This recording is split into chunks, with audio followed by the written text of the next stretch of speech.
In 2014, a scientist published a paper in which he tried to calculate all the physical parameters that affect the fall of dominoes. In order for a domino to fall, it must be no larger than 1.5 times the size of the previous one. If we put the dominoes one after the other, and each next domino is 1.5 times bigger, then a tiny chip can break matter that is 1,000,000 times larger than it. A small system is capable of triggering a chain reaction that breaks a huge structure.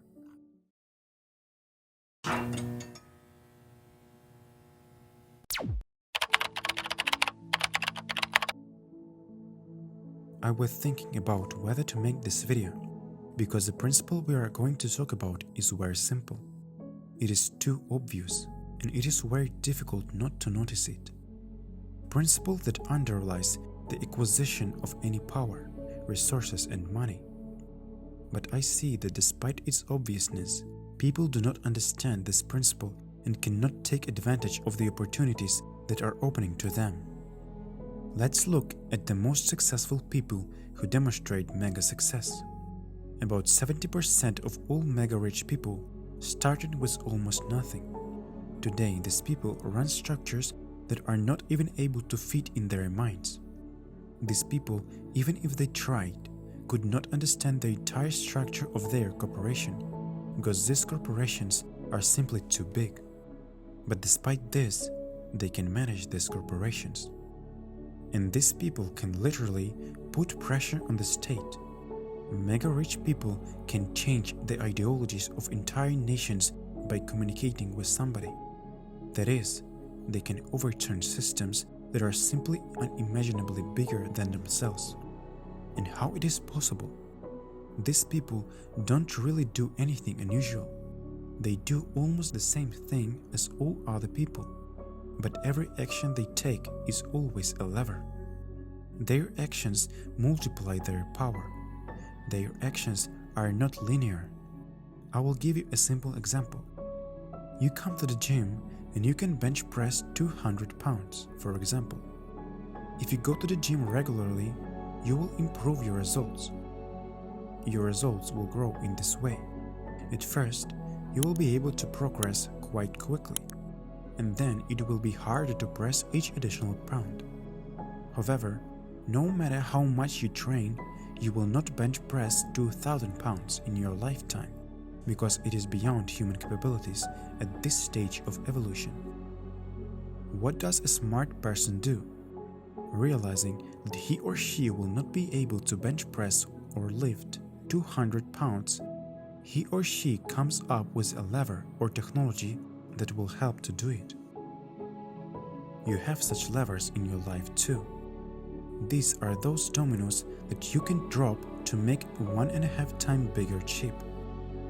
You can always multiply your power. You may ask yourself, how can I find these levers? How to understand what are they?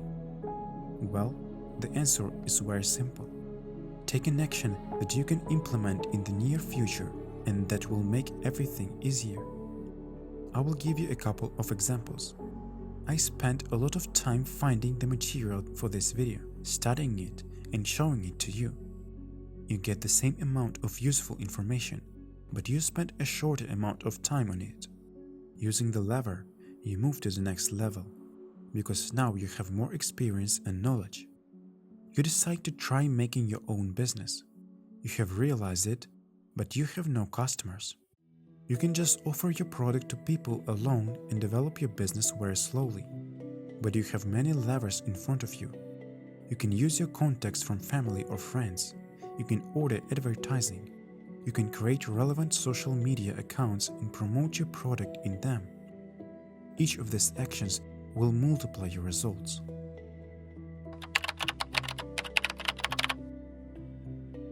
Nearly all men can stand adversity, but if you want to test a man's character, give him power.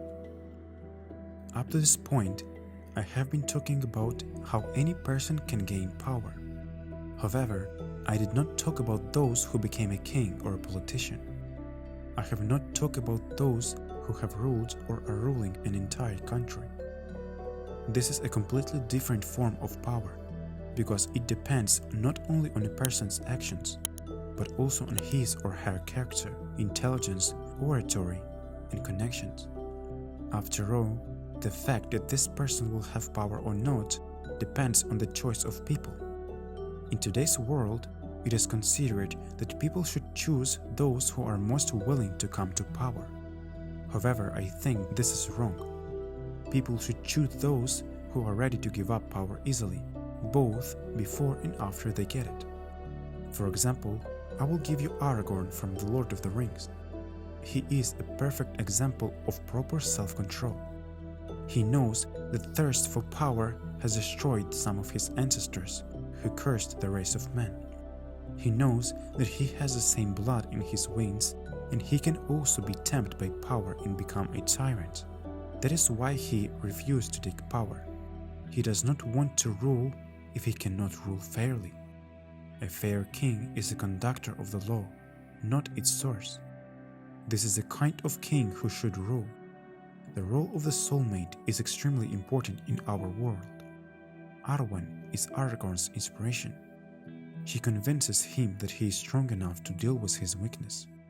And that's exactly what happened. Aragorn was able to overcome his desire to get the One Ring, which represents the source of great power. The movie perfectly captured this, although it is impossible to fully convey this feeling. I would say that John Tolkien was a brilliant man. The theme of power is very deeply explored in all of his wonderful works. It is a perfect demonstration of the impact of power on characters of different personalities and the consequences of using your power incorrectly. If you want power, it is important to understand its true nature and use it properly. If you think that power will make you and the people around you happy, it is an illusion. Only if you can defeat the chaos within yourself, only then you can defeat the chaos in the outside world. I am not better than you because I'm rich. I am rich because I'm better than you. It is not wealth and power that make you better than other people. Only those who have already become better will be able to get this wealth and power. A similar example can also be found in Naruto. Although it is only an anime, some of its moments hide a deep meaning that not all adults can understand. Becoming Hokage isn't about getting people to acknowledge you. Only those who already acknowledge will become Hokage.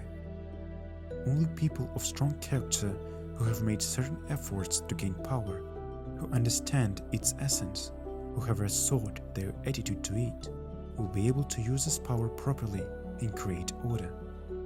Those weak-minded people who got this power by luck or who were handed this power by someone else only create chaos. They will either quickly lose their power or become tyrants.